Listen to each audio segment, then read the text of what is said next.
Can I just preface this? Yes. Since I was one asked to put it on Okay.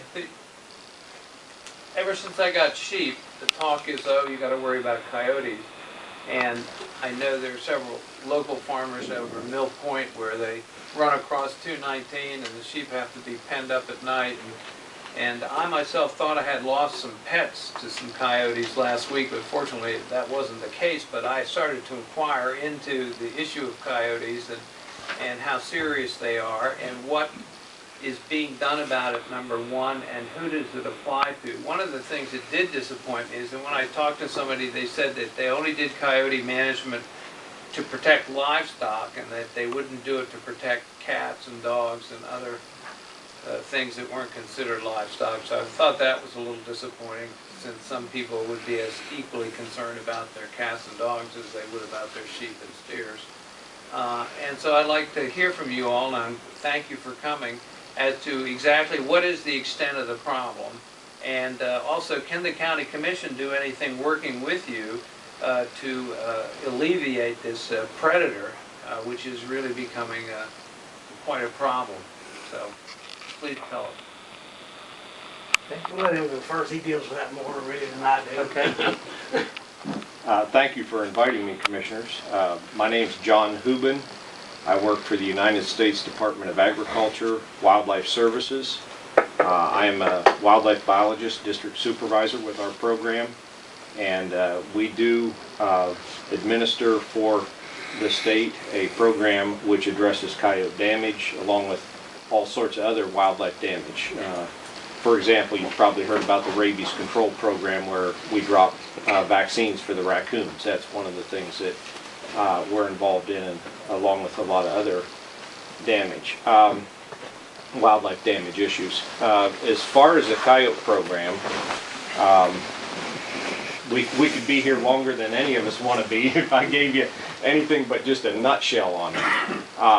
All the way back in the mid-90s, coyotes were recognized as causing a problem with livestock. As they moved into the state, their population started building, and of course they turned to sheep very quickly as an alternative prey source, just like they do out west, and as you're probably familiar with, at least through literature and that.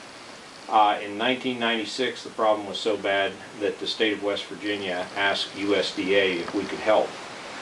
Our expertise is in the area of wildlife damage management, and so it's kind of natural they turned to us. We did a pilot program in '96, which involved 3 counties, and at that point in time, WVU had documented losses of as high as, well, on an average, I think it was 27.9% of the lambs were being killed on a number of farms that were surveyed. Basically, to leap forward about 14-15 years, our program has dropped that 20-30% or 27% loss rate down to in the neighborhood of just 1 to 2% per year on the farms where we protect. As far as how the program works and how it's funded, the funding since 1996 has varied at times as to where it has come from. It has had federal funding.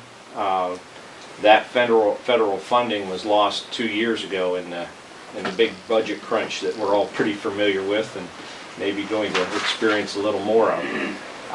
The program at that point in time, in 2011, was basically so well received that the State Department of Ag, who had been providing part of the funding, stepped up and replaced the federal funding that was lost.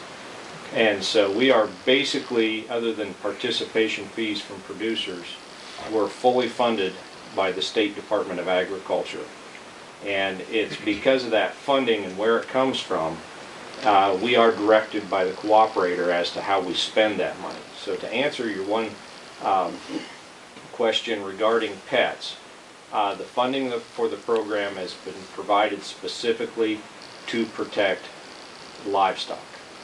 That does not mean that we don't address human health and safety issues with coyotes, but we're not allowed to use the funding we have for the coyote program to do so. For example, in the past year, we addressed an urban coyote situation and the town paid for it. Basically, we aren't just funded to do anything. We have to have some financial source to support it, and it comes from a variety of sources. In the case of the coyote program, again, it's the State Department of Ag. We protect sheep, goats, and calves. The sheep and goat folks, a few years back, asked the state legislature to impose upon them a $1 per head predation assessment, and those funds go through the county and then go to the State Department of Ag, and the State Department of Ag develops a cooperative agreement with our program to use those fees that are collected from sheep and goat producers. Cattle producers decided to address the situation a little different. Calf predation is a lot more sporadic. It's not so widespread. For example, with sheep, every year we work on about 15% of the sheep farms in the entire state. So that's fairly high percentage of the industry receives service from us. Calf predation is much more sporadic and unpredictable. So the cattle people have decided that when they want service, the requesting producer pays a participation fee. And that's $81 plus 50 cents a head for breeding calves. So, or breeding, not too many calves are breeding, but breeding cattle. And so that's how our funding is structured. It's the producers themselves provide funding. The State Department of Ag, through the state legislature, provides funding, and that pretty much provides enough funding for us to provide service statewide. Of course, livestock is not spread out evenly across the state. We don't do a lot of work down in the coal fields, for example. But then there's other areas, like this stretch right down through here, Pendleton, Pocahontas, and Greenbrier County, where we do a tremendous amount of work. And work in the neighborhood of 200 properties each spring and summer. So that's kind of a nutshell. Where would you like me to go? Well, I forget what other questions you've asked. Well, how about, when you say you do work, first of all, what do you do? Do you set traps? Do you go out and in the middle of the night with flashlights and shoot these predators?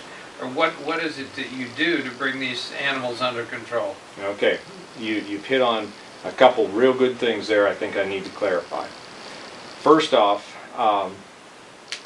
as far as methodologies, there's two general categories of methodologies to protect livestock.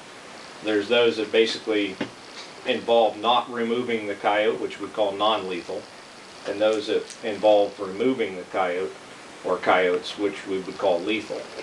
Most of the non-lethal techniques you've probably heard of to one degree or another. They're things like guard dogs and improved fencing and husbandry. The onus to do that falls usually on the producer. I mean, I know you would love for me to come out and build fence on your property, but if I just in dark of night dropped a guard dog off, you might have a problem with that, you know. So the non-lethal stuff is generally, we provide technical assistance, the landowners do it. The lethal removal, generally that's where the producers are looking for assistance, because it's pretty labor intensive. It requires some expertise.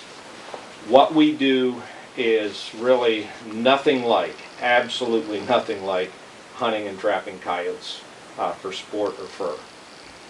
We, and this brings me to the second thing I need to clarify, we have a specific objective in what we do, the service we provide, and that is to stop damage, not necessarily kill coyotes. Now, coyote removal is a very intricate part of it, a very important part of it, but the goal is to protect livestock. And I've often joked with producers, well, you know, if I just came out here and waved my hat around and you no longer lost livestock, wouldn't you be satisfied? You know, the objective is to support the livestock industry, to get additional lambs and goats and calves to market. Okay. Well, one other question, are coyotes a danger to humans?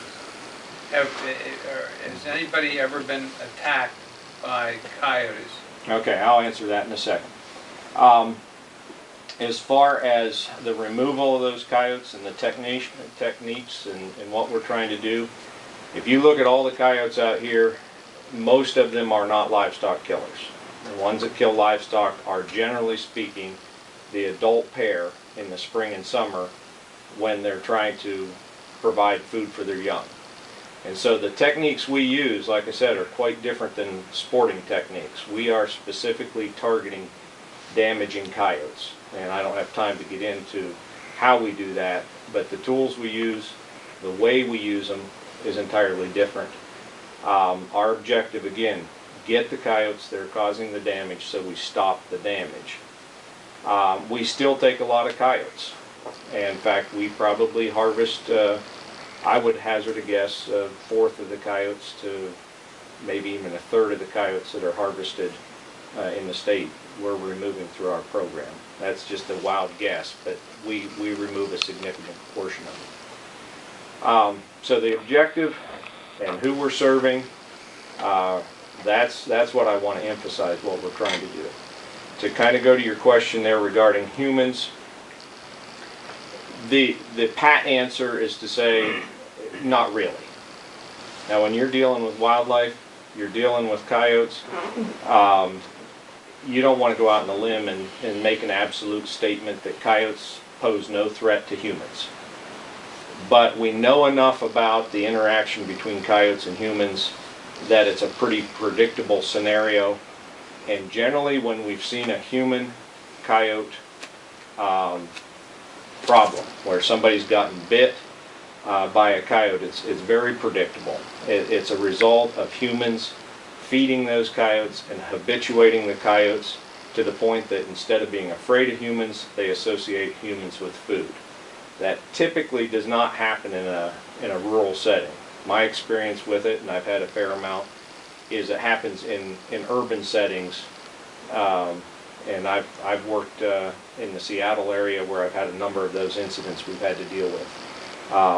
At my in-laws out in California, it's very common to see coyotes right in suburbia. They start eating the dogs, they start eating the cats, and they get used to humans, and then somebody does something foolish like tries to feed them a hot dog or something like that, and then they end up getting bit. So that's a pretty complex answer perhaps. You know, I think the interaction between humans and coyotes is not something to be overly concerned with in a nutshell.